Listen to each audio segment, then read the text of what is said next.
Hello বন্ধুরা, আমি এখন বানাবো তেঁতুলের আচার চটপটি, যেমন করে মেলায় বানানো হয় তেমন করে। তো প্রথমে সেজন্য আমি শুকনা ঝাল ভেজে নিচ্ছি। দেখুন,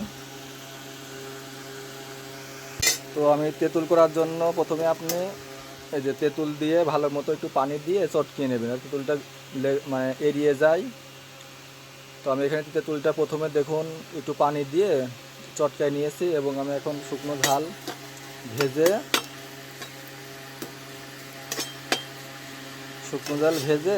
আমি এখন এটাকে ব্লেন্ডারে গুঁড়া করে নিব। দেখতে থাকুন।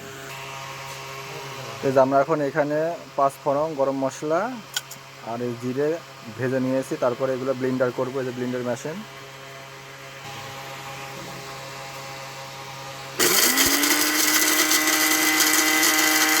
আমরা এখন মশলাটা ব্লেন্ডার করে গুঁড়া করে নেব।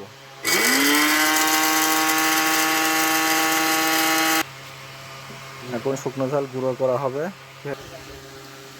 তো এই যে তেঁতুল আচার করার জন্য সরিষার তেল এবং সয়াবিন তেল দিয়ে দেবেন, তারপরে কিছুটা পাঁচফোড়ন দিয়ে নেড়ে দেবেন। তারপরে যে তেঁতুলটা তারপরে ভিতরে দিয়ে নেড়ে চেড়ে নেবো আমরা। তো তেল আর পাঁচফোড়ন দিয়ে তারপরে আপনি যে তেঁতুলটা চটকে রাখা তেঁতুলটা তেলের মধ্যে দিয়ে ভেজে নেবেন। তো এতে কি হবে, আপনার তেঁতুলটা কিন্তু অনেক দিন পর্যন্ত সংরক্ষণ করতে পারবেন। যদি আচারের ভিতরে পানি থাকে তাহলে কিন্তু বন্ধুরা আচার কিন্তু নষ্ট হয়ে যাবে। আমি কিন্তু দেখুন এই যে চটকানো তেঁতুলটা কিন্তু তেলে ভেজে নিচ্ছি। এভাবে যদি আপনারা আচার করেন, যে কোনো আচার, এটা কিন্তু 2-3 বছর এভাবে থাকবে। আর যদি পানি দিয়ে আপনারা আচার বানান তাহলে কিন্তু সেই আচার অতি দ্রুত নষ্ট হয়ে যাবে। এবং এটা কিন্তু একটু ভালোভাবে একটু ভেজে নেবেন, এটা হালকা হালকা করে। বারবার তেল কিন্তু বেশি লাগবে, আচার বলতে তেল, কিন্তু তেল বেশি করে দিয়ে আপনি কিন্তু এটা তেলে ভেজে নেবেন। পানিটা দেখবেন যখন চলে গেছে তখন এর ভিতরে বাড়তি মশলা দিব, সেগুলো পর্যায়ক্রমে আসতেছি। এখন আচারের ভিতরে আমরা পরিমাণ মতো চিনি, মানে আপনার যেটুকু আচার চিনি যেমনটা লাগে তেমন দিয়ে দেবেন। আমি এখন চিনি দিয়ে দিচ্ছি। চিনিটা দিয়ে ভালোভাবে নেড়ে নেবেন। পরিমাণ মতো চিনিটা দিয়ে দিলাম।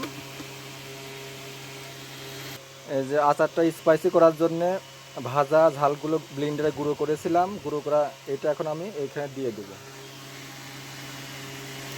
আপনারা পরিমাণ মতো দিয়ে দেবেন। এবার ভালোভাবে এটাকে মিশ্রণ করে নেবেন, উলট পালট করে ভালোভাবে নাড়াচাড়া করতে হবে। তারপর 2-3টা তেজপাতা কুচি করে দিয়ে দেবেন। এই যে আপনার দিয়েছে আমার হাতে ভিনেগার, তো ভিনেগারটা ইউজ করবেন। ভিনেগার দিলে পরে আচার নষ্ট হয় না, অনেক দিন থাকে এবং একটু হালকা টক স্বাদও নিয়ে আসে। তো আমি এখন পরিমাণ মতো ভিনেগারটা দিয়ে দেবো।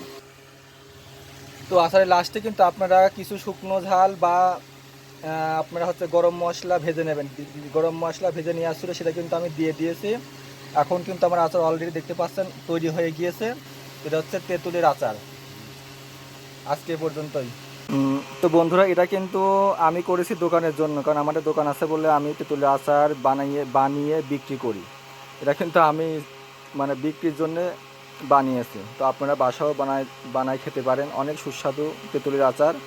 এবং যাদের হাই প্রেশার আছে তারা বানায় রাখলে পারে প্রত্যেক দিন অল্প অল্প করে খেলে কিন্তু প্রেশার নিয়ন্ত্রণে থাকে। তো তেঁতুলে কিন্তু অনেক উপকার রয়েছে, তো সেগুলো পরে জানতে পারবেন অন্য ভিডিওতে।